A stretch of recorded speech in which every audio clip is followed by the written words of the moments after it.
Hey guys, Koi here. I'm sorry my last couple of videos have been kind of shaky.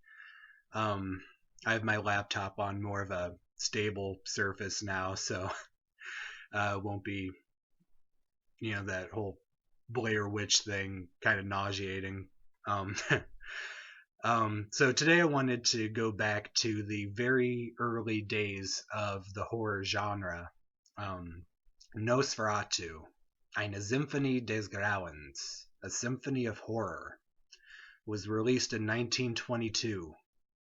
It's often referred to as the first vampire movie because it popularized the cinematic vampire, despite a lawsuit by Bram Stoker's widow, since Nosferatu is an unauthorized adaptation of the novel Dracula, and most of the reels were destroyed. It was still a big success when it was released. I love German expressionist cinema.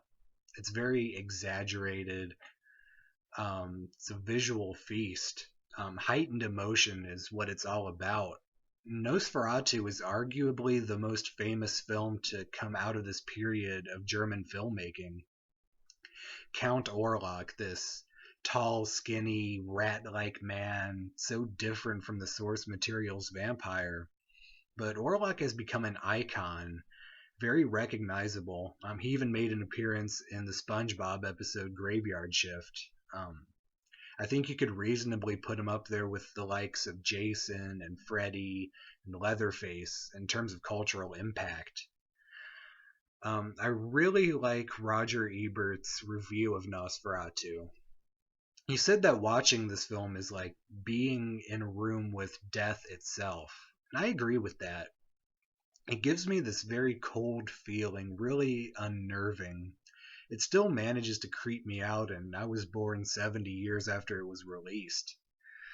Max Schreck embodied the Count Orlok character so well that people actually thought he was a vampire. His last name literally means terror in German. It's perfect.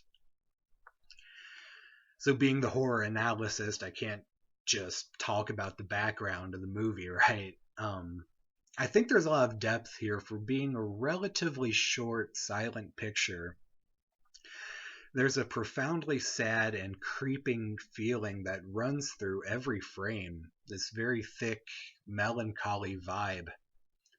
Thomas Hutter and his wife Ellen live in the small fictional town of Visborg. I don't know if I'm pronouncing that right. And Hutter, his job is to go on this long journey to finalize a real estate purchase. And he and Ellen are going to be neighbors with Count Orlok. And from there, the film kind of branches into a few different stories. One is the tale of Hutter trying to get back to his wife when he realizes that Orlok is a vampire. Another is this trail of death Orlok brings with him on his journey to Visborg. He sleeps in a coffin filled with plague dirt and plague rats, while the coffin is broken when he's stored on a ship and the Black Death returns. The bodies keep piling up, pretty much turning Visborg into this ghost town. Another thread in this movie is this doctor character explaining the Venus flytrap to a group of students. It seems out of place, but I think it ties into the underlying themes on display in Nosferatu. As with any classical vampire story, Nosferatu is about longing, built up desires that manifest themselves in the most extreme way. The dynamic between Thomas Hutter and Ellen, there's something not quite right to me. The first time we see them, Hutter's very eager to embark on this journey. Ellen, meanwhile, looks kind of somber. She's listlessly playing with a cat.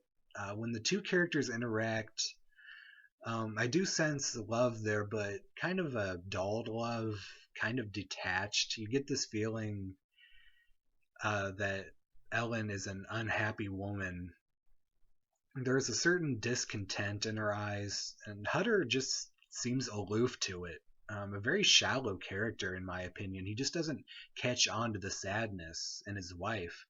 I mean, he gets to travel around, go to these exotic places for his job, and she's just kind of stuck in this boring little town. So that breeds a sense of longing that's very apparent in this character.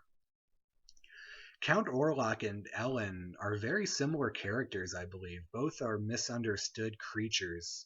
And because of that, they're drawn to each other. It almost works on this yin and yang principle.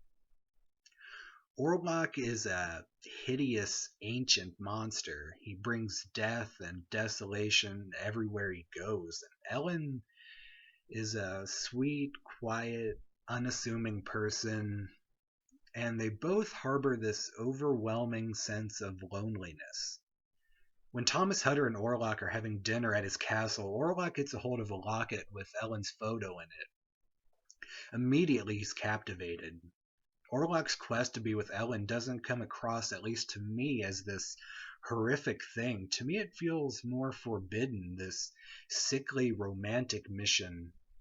Of course, Ellen is under the vampire's hypnotic spell. It's one of those tricks traditionally used by the vampire, kind of lulling their victim into this trance so they'll accept its bite. Ellen seems like a conflicted person. She's sort of torn between these two worlds, two completely different men. There's this great moment after Orlok has moved into Visborg, and Ellen and the vampire are looking at each other from their windows, and it has this dangerous sexual vibe to it. I think Nosferatu is about these deeply rooted desires, suppressed feelings, which inevitably boil to the surface and change these characters irreversibly. Ellen dies. She literally gives herself to the vampire, lets him drink from her all night until the sun rises and kills him. And after that happens, we don't feel relieved. At least I don't when I watch it. It's set up like an ending about good triumphing over evil, the ultimate sacrifice to rid the world of this monster. But that's not how it plays out emotionally. It just feels very somber, like things had to be this way. It was a course that could not be changed. The scenes with the doctor explaining a Venus flytrap to his students is very interesting to me. F.W. Murnau forewent the Dr. Van Helsing angle from the novel for the most part, but there's still a trace of him in Nosferatu. The character is sort of outside the narrative, commenting on the nature of this plant and the nature of the movie, really.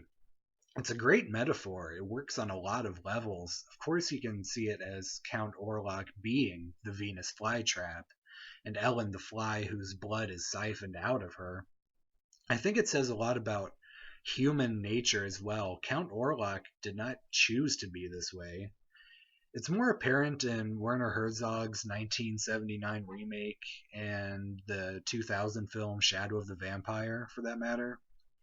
But Orlok seems to loathe his own existence. He craves not only Ellen's blood, but Ellen herself. He drinks all of her blood at the climax of the film, so he has totally possessed her.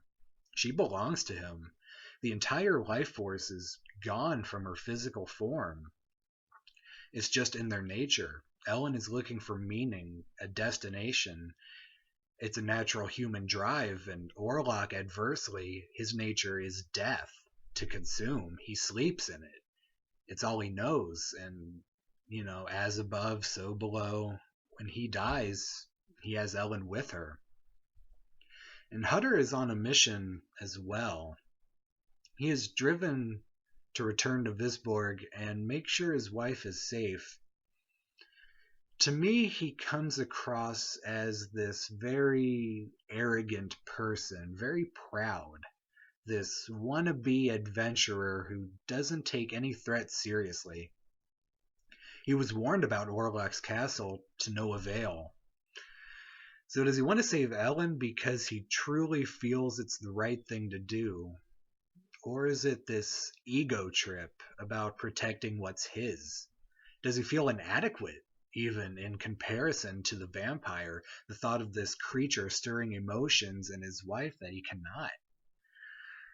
I can almost see Orlok as this underlying thirst for the forbidden, a symbol of that suppressed sexuality. I guess you could say that for vampires in general, but here it's kind of fleshed out more. It goes back to expressionist cinema and its bold visuals, bold storytelling. You could say it's over the top. Um, F.W. Murnau paints this very disturbing picture of loneliness and the extremes to which it can drive us. I talked in my last video, the Texas Chainsaw Massacre analysis, about how the message came to basically a cycle of everything being eaten by another. I think it's a similar case in Nosferatu. The archetype of the Venus flytrap and the common fly, their dance of death that goes on and on. Hutter is left with a shattered ego, a loss of everything. His sense of self has been devoured. Orlok and Ellen gain total fulfillment, yet die immediately afterwards. The town of Visborg is left in ruins, infested with bubonic plague. The movie is a cold, creeping shadow. That shadow is cast from us, pining for forbidden fruit, lost in a haunted castle of our own design. Anyway, that's my interpretation of Nosferatu. If you have any suggestions for future videos, let me know. Like, subscribe, share if you dig this video. See ya.